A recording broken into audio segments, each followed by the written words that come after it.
Sometimes people ask me, Ryan, what's the best way to cut romaine lettuce for a salad? And I say, I'm glad you asked. I'm going to show you.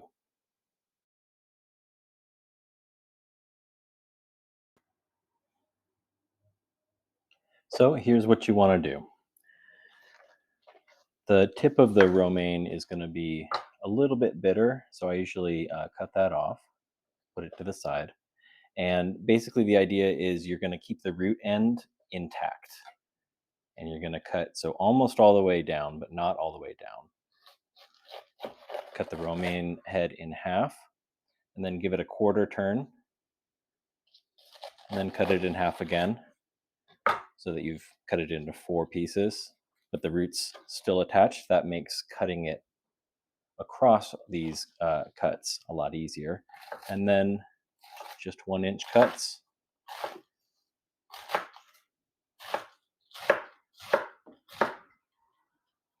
All the way down or almost all the way down. And that's it.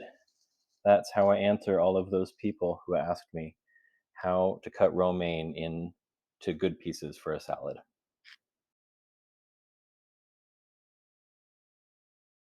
I'm going to make a salad dressing for this romaine lettuce out of 5 ingredients. I'm going to use extra virgin olive oil, apple cider vinegar, date syrup, liquid aminos, which are basically like soy sauce, and some minced garlic. And I haven't made it yet, but I know it's going to taste good. And it's not a recipe that I think that I've made before, but I know that it's going to taste good because I know that the flavors are going to balance. So I actually want to do something kind of fun and goofy to show you why I know that the flavors are going to balance. I'm going to assign each of the ingredients a color and I'm going to paint the flavors. Some of you may remember my painting here about how flavors work, how they balance each other, with savory or richness at the bottom, sweet and salty over here. These are the flavors that are easier on the palate. These are the flavors that we really like when we were little kids and sometimes grown-ups. And then over here, sour and bitter, kind of balancing out sweet and salty. These are the flavors that are a little tougher on the palate. So with this in mind, let's just over here.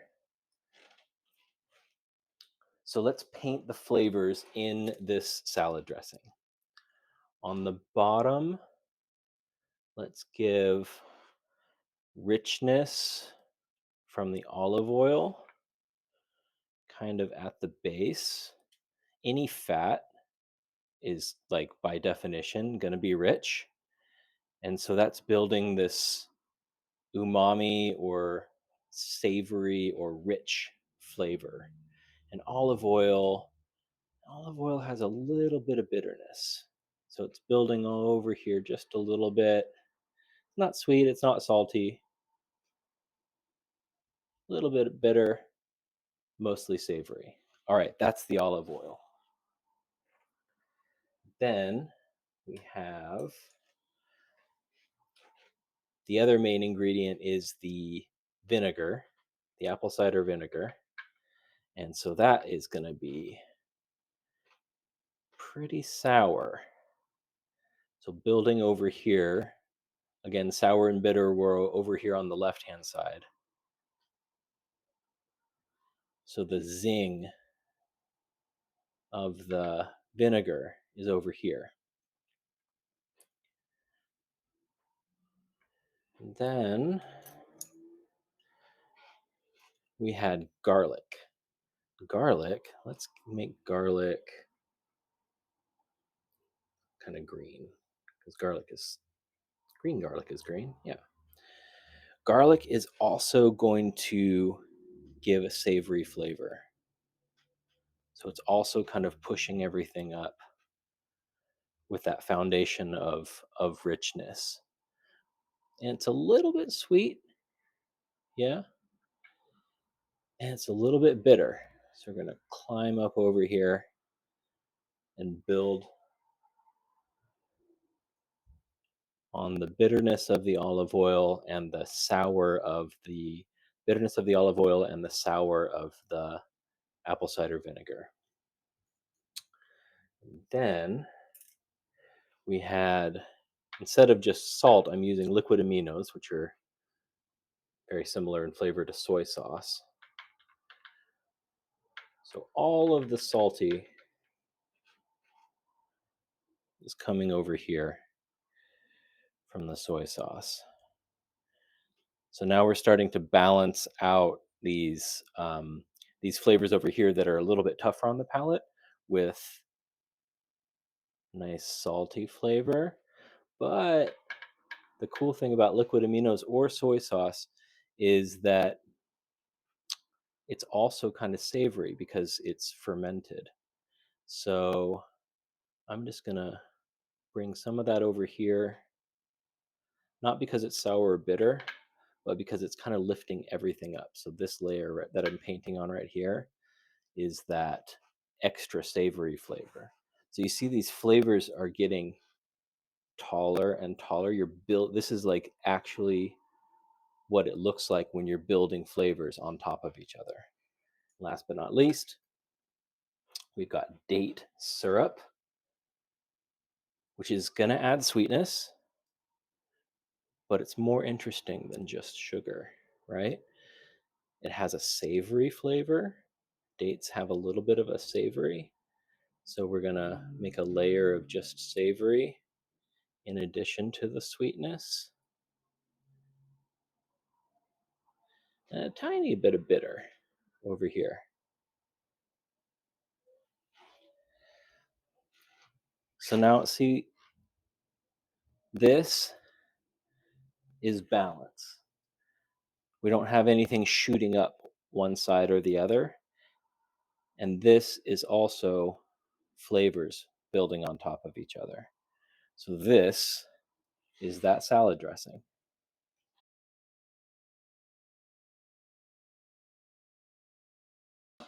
So now let's put together our dressing. We're going to chop some garlic, actually mince it, cut the little nubs off, give it a nice smash. Smashing helps the garlic peel much more easily, just like that.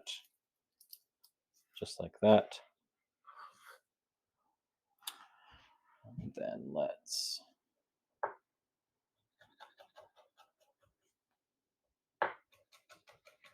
slice it down. That makes it easier to mince.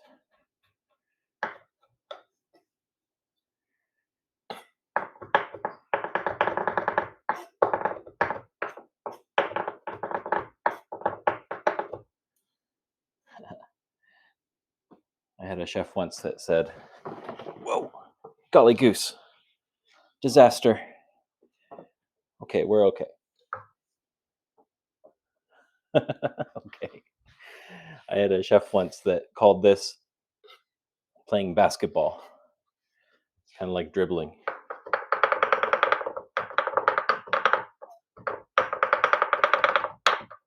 You've got that minced down really finely.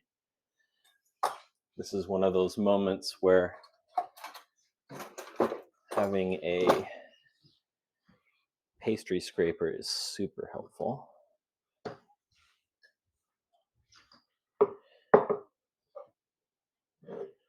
So I'm going to assemble all of the salad dressing ingredients in this mason jar to make it easy, like easy. Garlic, garlic, garlic. You're so sticky, but we love you. Clean as you go, so you're not cleaning bits of everything off of everything else. And then, so our dressing again was garlic, which is in, olive oil. Need more olive oil.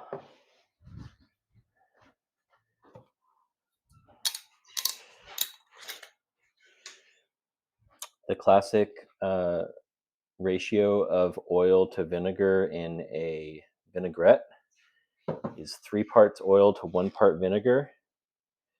I feel like that's a lot of oil. So for me, I go closer to a 1-to-1 ratio, 1 part oil to 1 part vinegar, maybe a touch more oil. You should play with that and see what you like. And then our liquid aminos. That's our salt, also a little bit of umami. And last but not least, our date syrup, which I've been using on everything. I made my kiddo a sandwich for school that was a peanut butter and date syrup sandwich. That was super good.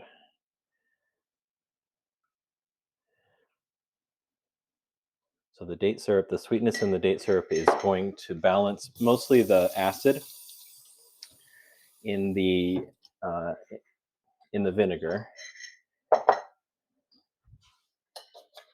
But since it's date syrup and not sugar, it's going to also add that richness. Now we've got everything. We've got all 5 ingredients in. Shake, shake, shake, shake, shake, shake, shake, shake, shake, shake, shake, shake, shake, shake.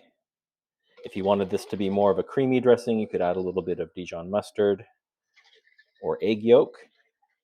Those are emulsifiers that will make a dressing more creamy. For this, I think it's just fine how it is. Give it a little taste.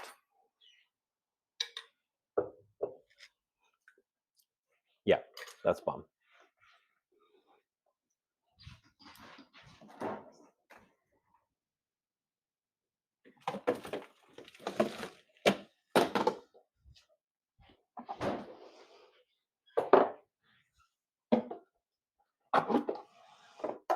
So now let's put the salad together.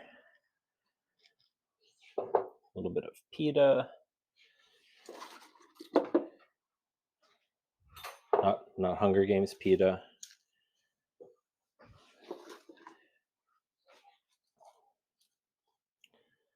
So our lettuce.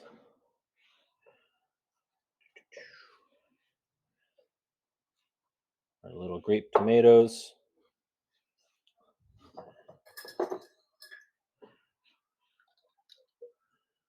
Little drizzle. Obviously, we made more dressing than we need for this little salad. So we've got some extra. A little over the pita bread too. And for crunch, some walnuts. And I would say we're good to go.